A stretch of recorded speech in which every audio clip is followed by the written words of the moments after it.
Hi guys, welcome to Devarajan Dayal channel. चलिए आज हम बात करते हैं बैंकिंग के सेकंड पार्ट के बारे में, जो कि आज हम आरबीआई के बारे में बात करेंगे। RBI reserve bank of India regulation and details के बारे में बात करते हैं। चलिए, the reserve bank of India is a central bank institution. यह इंडिया का सेंट्रल बैंक है जो कि which control and issue and the supply of the Indian rupee and the oversee the Indian banking system। जो कि RBI ने control करता है और रेगुलेट भी करता है, और ये इंडियन रुपी को सप्लाई भी करता है। द एस्टेब्लिश में आरबीआई को एस्टेब्लिश किया गया है 1 अप्रैल 1935 को एस्टेब्लिश किया गया है, उसको स्थापित किया गया, जो कि the reserve bank of India act 1934 के अंडर उसको स्थापित किया गया। अब बात करते हैं आरबीआई का की फंक्शन क्या है। की फंक्शन ऑफ द आरबीआई, पहला तो उसका है कि मोनेटरी अथॉरिटी हो गया, इशू करेंसी के इशू करना हो गया, regulate of the financial system, जो भी फाइनेंशियल सिस्टम है ना उसको रेगुलेट करना, मैनेज द फॉरेन एक्सचेंज, जो भी हमारे फॉरेन एक्सचेंज है उसको मैनेज करना है, डेवलपमेंट रोल का, and regulatory of the payment and settlement system. अब एक एक करके हम बात करते हैं कि मॉनेटरी पॉलिसी क्या है। Formulate and implement the country monetary policy to the maintain the price stability. जो मॉनेटरी पॉलिसी जो प्राइस स्टेबिलिटी को मेंटेन रखता है कि हाँ कि आप 2% से लेकर और 6% के बीच में आपको प्राइस जो इन्फ्लेशन है उसको प्राइस को बढ़ा मतलब मेंटेन रखना है, जो वो बहुत इंश्योर करता है ना कि जो स्टेबिलिटी लाए, मेंटेन द प्राइस स्टेबिलिटी लाए। अब बात करते हैं इसका मतलब उसको प्राइस स्टेबिलिटी का मैनेज क्या करने के लिए क्या करता है। Manage the interest rate and the money supply through the various monetary policy, जो कि policy like the repo rate, reverse repo rate and the cash reserve ratio. मान लीजिए मनी को सप्लाई करना है, जो मनी को सप्लाई करना पड़ता है ना, तो वहाँ पर रेपो रेट मतलब गए थे कम कर देता है। आरबीआई रेपो रेट कम कर देता है, जिसके कारण लोन लेना मतलब लोन का इंटरेस्ट होता है ना जो कम हो जाता है। और जब मनी को लगता है कि हाँ कि अब मनी को सप्लाई से जो भी मार्केट है उससे मतलब कम करना है, तो उसको आरबीआई ने रेपो रेट को बढ़ा देता है, जिसके कारण मतलब मनी जो मार्केट में सप्लाई कम हो जाती है। अब बात करते हैं कि करेंसी इशू की। Issue and management of the Indian currency. RBI मतलब जो भी इंडियन करेंसी है ना उसको इशू करता है और मैनेज करता है। अब बात करते हैं regulator and the financial system. Regulator and financial system होता है ना, जो कि बैंकिंग होता है, नॉन बैंकिंग फाइनेंशियल इंस्टीट्यूशन होगा, to maintain the public confidence and ensure the stability of the financial system. जो कि पब्लिक का कॉन्फिडेंस है ना वो एक मेंटेन रखता है कि हाँ हम इस बैंक में पैसा रख रहे हैं तो मेरा पैसा सुरक्षित है। Set the guideline and the policy for the banking operation. RBI एक गाइडलाइन सेट करता है और जो भी बैंकिंग ऑपरेशन का एक पॉलिसी सेट करता है कि आप उसी पॉलिसी के अंतर्गत आप बैंक को रेगुलेट कर सकते हैं, चला सकते हैं उसी पॉलिसी को। मैनेज द फॉरेन एक्सचेंज, जब भी हमारा फॉरेन एक्सचेंज होता है ना उसको मैनेज वही करता है। Manage the foreign exchange management act 1999, जैसे फेमा एक्ट है, उसी फेमा एक्ट के थ्रू ना वो फॉरेन एक्सचेंज को मैनेज करता है। जैसे कि फैसिलिटेट द एक्सटर्नल ट्रेड। मान लीजिए हम लोग जो एक्सटर्नल ट्रेड करते हैं तो बाहरी से ट्रेड करते हैं, तो उसको जब ट्रेड करते हैं या तो वो डॉलर में लेता है या मतलब या कुछ और में मतलब वो ट्रेड करता है, जिस मतलब हर देश इंडियन रुपये में ट्रेड नहीं करता है, जिसका वो फॉरेन एक्सचेंज है उसको मैनेज करने के लिए वो काफ़ी अच्छा मतलब रोल निभाता है। डेवलपमेंट में रोल में the promote the financial inclusion, जैसे financial by the insure that the banking service are the accessible to all section of society. जो भी ऑल आरबीआई चाहता है सारे मतलब जो भी जितने सेक्शन ऑफ सोसाइटी है सबको एक्सेसिबल बना दे। Support the development of the key sector like the agriculture, small industry, infrastructure इस सब सारे को मतलब ऐसे करता। अब बात करते हैं regulator of the payment and settlement system. जैसे पेमेंट एंड सेटलमेंट सिस्टम में क्या है, ensure the smooth functioning of payment and settlement system including the digital payment. जो कि हम लोग डिजिटल पेमेंट करते हैं, ये आरबीआई का मतलब स्मूथ बना दिया कि हाँ आप जल्दी फास्ट एंड क्विक थी काम कीजिए। अब बात करते हैं की regulatory of the tool and measure. जो आरबीआई होता है ना, वो मेजर मतलब उसका मेन टूल क्या है, उसका मेजर क्या है। जैसे कि आपको ऑलरेडी बताया मॉनेटरी पॉलिसी में बहुत सा चीज़ होता है कि आपको रेपो रेट मेजर करना है, रिवर्स रेपो रेट मेजर करना है, मैनेज करना है, cash reserve ratio, static liquidity ratio. तो इसका एक एक करके पार्ट बात करते हैं। अब बात करते हैं मॉनेटरी पॉलिसी जैसे कि रेपो रेट के बारे में। रेपो रेट क्या होता है, the rate at which the RBI lend the money to the commercial bank used to the control inflation and stimulate the economic growth। जब भी जब भी आरबीआई से बैंक पैसा लेता है, बैंक पैसा लेता है, तो जब भी आरबीआई से बैंक पैसा लेता है ना, और जो इंटरेस्ट देता है ना, उसी को हम लोग रेपो रेट बोलते हैं सिंपल भाषा में। अगर ये तो इंग्लिश में तो ये हुआ। अब हिंदी में आपको जब भी मतलब मान लीजिए ये आरबीआई है, आरबीआई से अगर बैंक पैसा लेगा तो उसको हम रेपो रेट बोलेंगे। अब बात करते हैं reverse repo rate, the rate at which the RBI borrow money from the commercial bank with the help of the control of the money supply। जब आरबीआई कमर्शियल बैंक से, चाहे कॉर्पोरेट बैंक से और कोई सी बैंक से मतलब पैसा RBI लेता है, तो उसको हम रिवर्स रेपो रेट देता है। रिवर्स रेपो रेट में मतलब बोलते हैं। जैसे कि मान लीजिए कोई एचडीएफसी है, एचडीएफसी अगर के पास बहुत सा मनी आ गया, सरप्लस है, तो एचडीएफसी क्या करेगा ना कि आरबीआई को ट्रांसफ़र कर देगा कि हाँ आप मेरा इतना सरप्लस पैसा है, आप रखिए, और उसके बदले में जो भी आरबीआई इंटरेस्ट देगा ना, उसको हम रिवर्स रेपो रेट बोलते हैं। अब बात करते हैं कैश रिजर्व रेशियो के बारे में। कैश रिजर्व रेशियो होगा ना, the percentage of A bank tool deposit that must be keeped in the reserve with the RBI use the control and liquidity of the bank. मान लीजिए कि आप किसी बैंक में पैसा जमा करते हैं, तो एक आरबीआई के एक मतलब गाइडलाइन है, एक रेगुलेशन है कि आप कोई कस्टमर अगर बैंक में जमा करता है, तो उसका पूरा आप फिर किसी को लोन जो इतना जमा किया ना, उतना लोन नहीं दे सकते हो। मान लीजिए कि 1 लाख कोई जमा किया बैंक में, ठीक है, तो आप 1 लाख का लोन नहीं दे सकते। उसके लिए आपको मतलब एक फिक्स अमाउंट, जैसे हो गया 20%, 18%, अलग 18% आपको कैश रिजर्व में रखना पड़ेगा।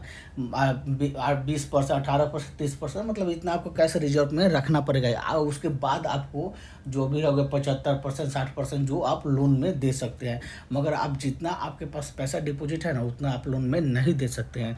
अब बात करते हैं statutory liquidity ratio, the percentage of A bank net demand and time liability that must be the maintain the liquidity asset the help the maintaining the financial stability.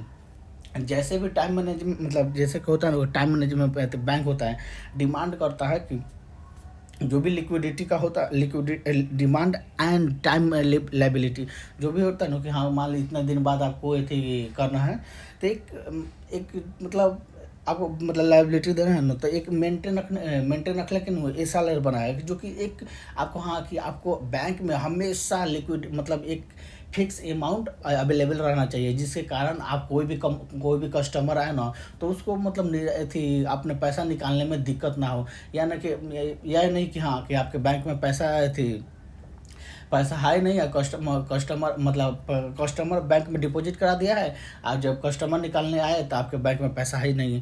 तो एक फिक्स एक देती रहता है कि ऐसे लगता है कि आपको उसका मेंटेन रखना पड़ता है। अब बात करते हैं डेवलपमेंट इनिशिएटिव के। डेवलपमेंट इनिशिएटिव में होता है ना फाइनेंशियल इनिशिएटिव, जैसे कि फाइनेंशियल इंक्लूजन हो गया है, प्रायोरिटी सेक्टर लैंडिंग हो गया है। फाइनेंशियल इंक्लूजन में जैसे कि promote the initiative and like the प्रधानमंत्री जनधन योजना। जैसे कि प्रधानमंत्री जनधन योजना है ना, इसके अंतर्गत मतलब जो भी किसानों के हैं उसको मतलब कुछ पैसा ट्रांसफ़र करता है, जिसको डायरेक्ट बेनिफिट ट्रांसफ़र बोलते हैं। जिसके कारण मतलब मान लीजिए कोई किसान है, उसको कुछ मतलब जैसे बीज हो गया, वही बीज हो गया, खाद हो गया, उसको लेके कुछ खरीदना पड़ा। जैसे 2,000 रुपया पर मंथ मिलता है ना, तो इसी के अंतर्गत मिलता है, प्रधानमंत्री जनधन योजना के अंतर्गत मिलता है, जो कि bring the people the more into the banking, और उसके कारण मतलब आपको कुछ हेल्प किया जाता है।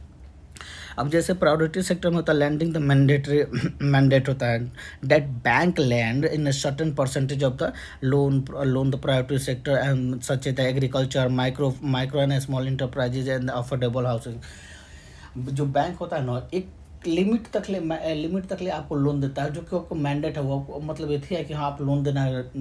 बैंक मतलब इतने एग्रीकल्चर सेक्टर में है, जो भी आ रहा है तो उसको लोन देना है, माइक्रो स्मॉल मीडियम इंटरप्राइजेज है उसको लोन देना है, एक लिमिट तक ले लोन देता है। अब आप बात करते हैं डिजिटल पेमेंट का, जो कि हम लोग करते हैं oversee of the development and regulation of the digital payment the platform like the unified payment, जैसे यूपीआई हो गया, यूनिफाइड पेमेंट इंटरफेस हो गया, भारत पे हो गया, ये सब मतलब एनएफटी हो गया, नेशनल इलेक्ट्रॉनिक फंड ट्रांसफर हो गया, ये डिजिटल पेमेंट में आ गया। अब बात करते हैं कि और major all India financial institution, जो कि ऑल इंडिया में फाइनेंशियल इंस्टीट्यूशन है ना, मेजर है, जो उसके बारे में एक एक करके बात करते हैं। जैसे कि हो गया industrial finance corporation of India, ये इसका एस्टेब्लिश हुआ था 1948 में। इसका पर्पस क्या है? To provide the medium and long term finance to industry. IFCI के मतलब मेन है ना कि प्रोवाइड करता है वो मीडियम, जैसे मीडियम होता है लॉन्ग टर्म, मतलब ये लॉन्ग टर्म तो फाइनेंस प्रोवाइड करता है इंडस्ट्रियल के लिए। इसका सर्विस क्या है? सर्विस होता है प्रोजेक्ट फाइनेंस हो गया, जैसे कोई प्रोजेक्ट है, फाइनेंशियल एडवाइजरी हो गया, सर्विस हो गया, वेंचर कैपिटल हो गया, एंड इन्वेस्टमेंट बैंकिंग हो गया। अब किसी को इन्वेस्टमेंट बैंकिंग करना, उसमें ये काम करता है कि अलग अलग मतलब ऑल इंडिया फाइनेंशियल इंस्टीट्यूशन बनाया गया, जो कि अलग अलग उसका काम है, अलग अलग पर्पस है, अलग अलग सर्विस प्रोवाइड करता है। जैसे कि industrial credit and investment corporation of India limited, जो कि एस्टेब्लिश किया गया 1955 में, एंड नाउ अभी पार्ट है, जो कि ICI है ना, ICICI बैंक है ना, उसी को बोलते हैं। इसका मेन पर्पस था कि इनिशियली में तो ये प्रोवाइड करता है फाइनेंस ऐप पर, प्रमोट करता है इंडस्ट्रियल डेवलपमेंट के लिए, और बाद में मतलब अब सर्विस में जैसे इनिशियल में फोकस है इसका, जो कि मेन फोकस है ना कि इंडस्ट्रियल को फाइनेंस करना, and now the of the पूरा universal banking offering of the full range करता है, यूनिवर्सल सबको फाइनेंस करता है। अब बात करते हैं industrial development bank of India, इसके IDBI क्या है? IDBI को एस्टेब्लिश किया गया 1964 में, जो कि अभी IDBI एक बैंक है, जो कि इसका मेन पर्पस क्या था? To provide the credit and other facilitating for the development of industry. जो भी इंडस्ट्री को डेवलपमेंट करना है ना, क्रेडिट देना है ना, उसको लिए IDBI भी मतलब काम करता है। इसका मेन सर्विस का इनिशियली फोकस द इंडस्ट्री को फाइनेंस करना, अब तो यूनिवर्सल में काम करता है, एग्री और सारे चीज़ में। अब बात करते हैं नबार्ड होता है, जो कि national bank for agriculture and the rural development. इसका एस्टेब्लिश किया गया 1982 में। इसका मेन पर्पस था कि एग्रीकल्चर एंड रूरल डेवलपमेंट को प्रमोट करना। इसका मेन यही था कि प्रोवाइड द एग्रीकल्चर, जो भी प्रमोट करना है ना, एग्रीकल्चर को आप प्रमोट कीजिए, और रूरल जो कि देहाती में है ना डेवलपमेंट वाला, उसको प्रमोट कीजिए। Providing the refinance to landing the institution in the rural area, जो भी जितने भी रूरल एरिया में ना फाइनेंस करना है, उसको नबार्ड फाइनेंस करता है। अब बात करते हैं एग्जिम बैंक होता है ना, एक्सपोर्ट होता है, इम्पोर्ट बैंक ऑफ इंडिया, जो भी हम लोग जिसको एस्टेब्लिश किया 1982 में, इसको भी वही है। इसका मेन पर्पस था कि जो भी हम लोग इम्पोर्ट एक्सपोर्ट करते हैं ना, उसमें फैसिलिटेट करता है, इंटरनेशनल ट्रेड में ये काम आता है, जो कि एग्जिम बैंक है। अब बात करते हैं इसके सर्विस क्या है? तो export credit finance for the export और oriented unit and the project तो फाइनेंस करता है। अब बात करते हैं CDB, जैसे small industry development of bank of India ji. इसका मेन इसका इस्टेब्लिश किया गया 1990 में। इसका मेन पर्पस क्या था? पर्पस है to promote the finance and development the micro and small level medium enterprises, जो कि MSME को ये फाइनेंस करता है, क्योंकि इसमें छोटे छोटे बिजनेस करना है ना, तो आप इसमें से CDB से आप मतलब लोन लेते या फाइनेंस करा सकते हैं, तो अब इसको कर सकते हैं। अब बात करते हैं नेशनल हाउसिंग बैंक के। नेशनल हाउसिंग बैंक होता है एस्टेब्लिश किया गया 1988 में। इसका मेन पर्पस था कि जो भी हाउस को फाइनेंस करना है, इंस्टीट्यूशन को इम्प्रूव करना है ना, तो उसको फाइनेंस करेगा। हाउस जो भी कि घर के फाइनेंस करना है तो आपको नेशनल हाउसिंग बैंक से फाइनेंस मिल सकता है। अब बात करें इंफ्रास्ट्रक्चर डेवलपमेंट फाइनेंस कंपनी, इसका एस्टेब्लिश किया गया 1997 में। इसका मेन पर्पस क्या था? To finance the infrastructure project and promote the private sector participation in the infrastructure development. जो भी प्रोजेक्ट को फाइनेंस करता है ना, तो ये प्रोजेक्ट को फाइनेंस करता है इसको। अब और ये मतलब एक मतलब अलग भी ऐड करता है ना कि जो भी प्राइवेट सेक्टर है ना उसके साथ पार्टिसिपेट करके प्रोजेक्ट को इंफ्रा डेवलपमेंट करने के लिए, इंफ्रास्ट्रक्चर डेवलपमेंट करने के लिए काम करता है। इसका सर्विस का providing the finance for the project sector like energy में हो गया, ट्रांसपोर्टेशन में हो गया, टेलीकम्युनिकेशन में हो गया एंड अर्बन इंफ्रास्ट्रक्चर में हो गया, ये इसमें फाइनेंस करता है। अब बात करते हैं India infrastructure finance company limited. इसका एस्टेब्लिश किया गया जो मतलब 2006 में एस्टेब्लिश किया गया। इसका पर्पस क्या था? To provide the long term finance infrastructure. जैसे कि आपको डैम बनाना है तो ये लॉन्ग टर्म प्रोजेक्ट है, इसको लॉन्ग टर्म में फाइनेंस करता है। जैसे आपको रोड बनाना है तो यह सब लॉन्ग टर्म में प्रोजेक्ट है। इधर सब इसमें डायरेक्ट लेंडिंग एंड रिफाइनेंस कर सकते हैं बैंक एंड फाइनेंशियल इंस्टीट्यूशन के लिए। अब बात करते हैं कि function and role of the all India institution, all India institution हो गया है, ठीक है, ऑल इंडिया फाइनेंशियल इंस्टीट्यूशन हो। इसके बारे में अब कि इसका फंक्शन क्या है, जो कि एक एक करके बात करते हैं। ऑल इंडिया फाइनेंशियल इंस्टीट्यूशन पहला था लॉन्ग टर्म फाइनेंसिंग करना, ये लॉन्ग टर्म में फाइनेंस करता है। एंड द सेक्टरल डेवलपमेंट, जो भी सेक्टरल डेवलपमेंट होता है ना उसमें भी मतलब फाइनेंस करता है। रीफाइनेंस फैसिलिटी करता है, एडवाइजरी सपोर्ट भी जारी करता है। मतलब प्रमोट द फाइनेंशियल इंक्लूजन, जो हम लोग फाइनेंशियल इंक्लूजन को जैसे एमएसएमई को प्रमोट करना है, उसको डेवलप करना है, उसको मतलब क्रूशियल रोल निभाता है, जो कि सब रेगुलेटिंग एंड सुपरवाइजरी रोल बात करता है। ये सब काम करता है, फंक्शन करता है all India institution, all India financial institution, ठीक है। अब बात करते हैं इसका इंपॉर्टेंस क्या है। जैसे इसका इंपॉर्टेंस है जैसे इकोनॉमी में ग्रोथ करना। जब भी कोई इंस्टीट्यूशन अगर फाइनेंस करेगा तो उसमें डेवलपमेंट करेगा तो उसमें मतलब वो पैसा देगा जिससे एम्प्लॉयमेंट जनरेट होगा तो उसका मतलब जो भी एसेट बढ़ेगा, इंफ्रास्ट्रक्चर बनेगा, उसके कारण अलग अलग मतलब ग्रोथ होते रहता है। जॉब क्रिएशन हो गया कि मान लीजिए कि वो फाइनेंस करेगा तो कोई ना आदमी तो होगा ना कि उसको बनाएगा, तभी तो उसको जॉब क्रिएशन कर रहा है। इम्प्रूव इनोवेशन एंड डेवलपमेंट, जैसे मान लीजिए कि R&D रिसर्च एंड जैसे कि UPI हो गया, तो ये सब फाइनेंस कोई बैंक किया ना तभी जाके इसको डेवलपमेंट किया गया। फाइनेंशियल स्टेबिलिटी हो गया, जो कि एक मतलब मेंटेन रखना के है सब, जो इसी का ये सब मतलब इम्पोर्टेंस है। In the summary, all India financial institution to the pivot role during the economic development of India by the providing the necessary financial support and the crucial sector जैसे like the promoting the balanced growth and ensure the financial inclusion, ये सब में इसका support करता है, जो कि बहुत मतलब ये थी इम्पोर्टेंस है। ऑल इंडिया फाइनेंशियल इंस्टीट्यूशन जो कि सारे को मतलब जो हमारे इकोनॉमिक ग्रोथ के लिए सबसे बड़ा की रोल निभाता है।